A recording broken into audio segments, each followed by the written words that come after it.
A história a seguir é baseada em fatos. Os nomes e locais foram ocultados para preservar a privacidade dos envolvidos. Sendo um revendedor de imóveis, tive minha cota enorme de casas desastrosas, estranhas, perturbadoras e até inexplicáveis que visitei antes de concordar em comprá-las do proprietário. Tenho vasculhado casas mal assombradas, propriedades agrícolas abandonadas e até apartamentos mantidos em péssimas condições. Ao longo dos anos, consegui desenvolver uma técnica. Eu garanto para os proprietários que eles não têm como vender a outra pessoa, que eu sou a única pessoa que compraria, assim conseguindo preços muito baratos. Porém, nada, e repito, nada, me afastou tanto de um lugar como uma casa em particular, situada num beco sem saída, perto de casas vizinhas desocupadas. Não me incomodou muito o fato de a rua estar praticamente abandonada, pois tive muitos clientes que preferem ficar longe do barulho e estão dispostos a pagar uma boa quantia para encontrar uma daquelas raras casas que se encaixem em suas necessidades. Necessidades às vezes estranhas, mas mesmo assim necessidades. Independentemente disso, essa casa era algo diferente. Estava em condições muito boas, elevando-se no céu, grande a ponto de ser maior que muitas das outras casas próximas. Isso imediatamente despertou meu interesse, já que eu não teria que gastar muito reformando o local antes de revendê-lo. Ao sair do carro para encontrar o dono da casa, senti como se houvesse uma dúzia de olhos voltados para as minhas costas. Por hábito, olhei em volta e não vi ninguém num raio de alguns quilômetros. Naturalmente, me livrei do nervosismo e fui para a casa. Foi então que vi as persianas fechadas, quase como se um par de olhos me perseguisse por trás das janelas. Aproximei-me da porta e bati com força no batente, uma vez que considerei que não havia nenhuma campainha visível ou conveniente que eu pudesse apertar. Rapidamente, fiz uma anotação mental para adicionar isso na minha lista de coisas que eu precisaria colocar na casa antes de mostrar a clientes em potencial.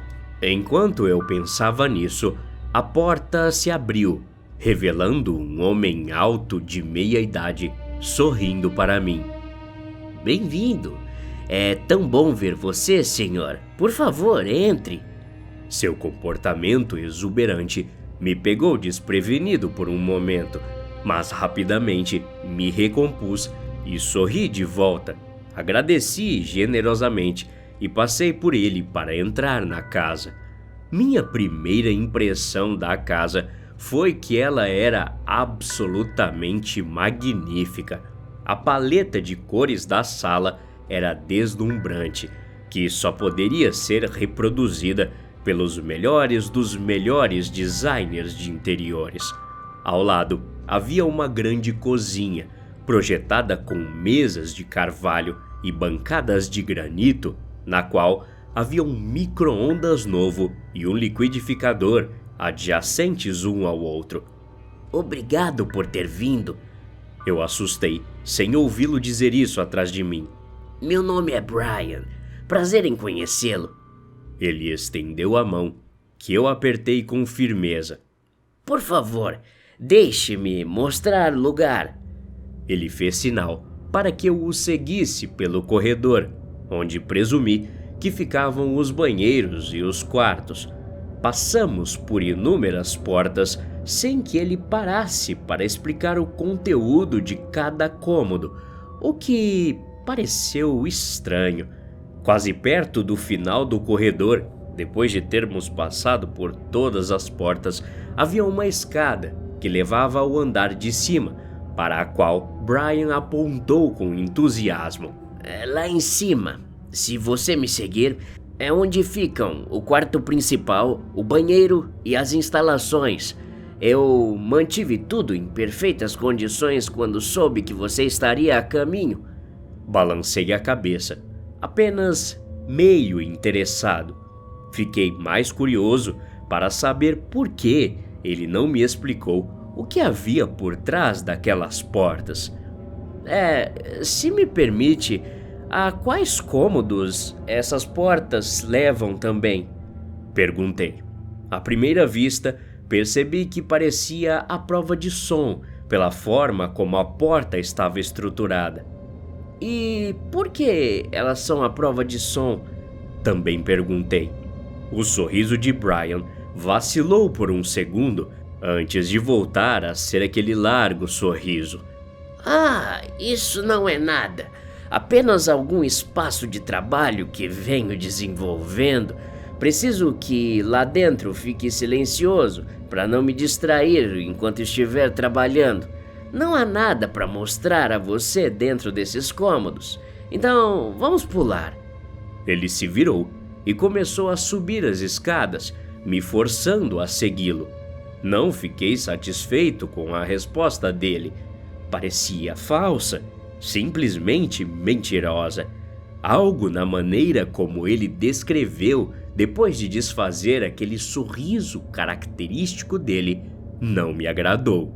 Mesmo assim, eu tinha um trabalho a fazer e subi as escadas. Paramos no segundo andar, onde ele começou a descrever a história da casa e como o quarto já estava mobiliado.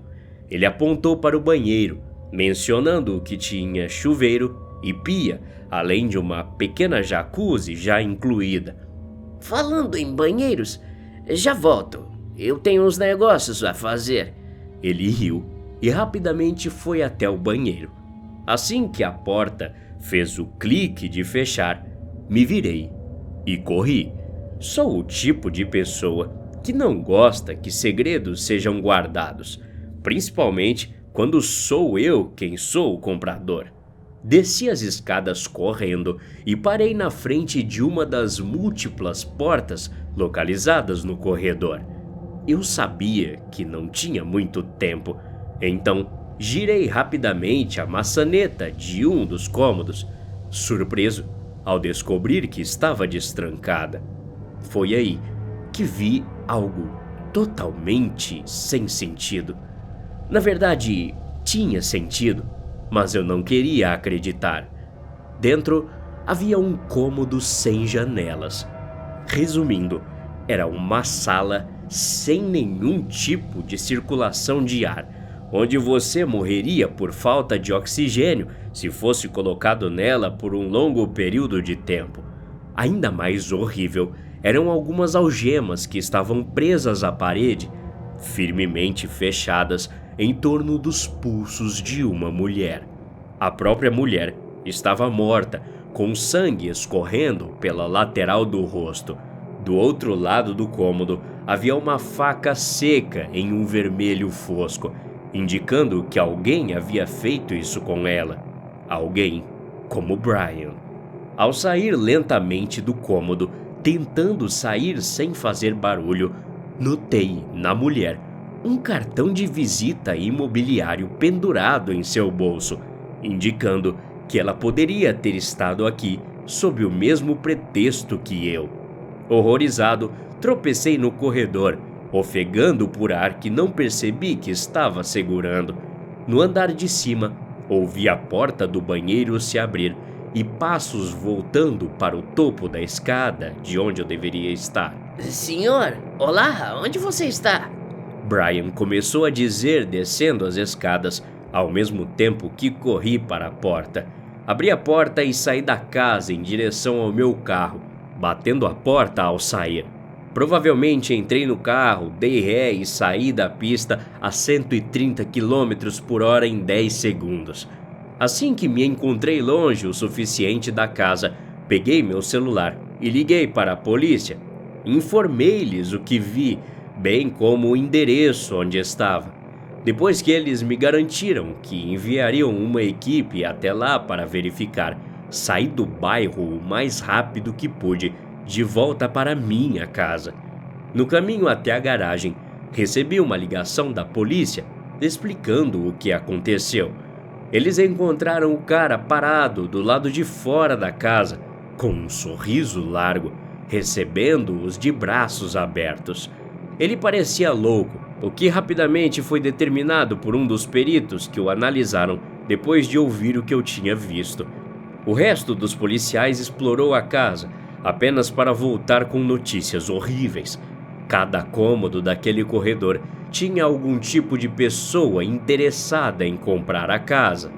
Essas pessoas foram deixadas separadamente em cômodos idênticos sem janelas, morrendo de perda de sangue pelas atrocidades de Brian ou pela quantidade insuficiente de oxigênio. Porém, a pior parte veio logo depois disso. Os policiais descobriram um bloco de notas com os planos daquele maluco, onde ele dizia palavra por palavra como matou e mataria cada um daqueles pobres revendedores de imóveis. O que o policial me disse ao telefone ainda me abala até hoje. Meu nome estava na lista e eu seria a próxima vítima. Até a próxima. Obrigado.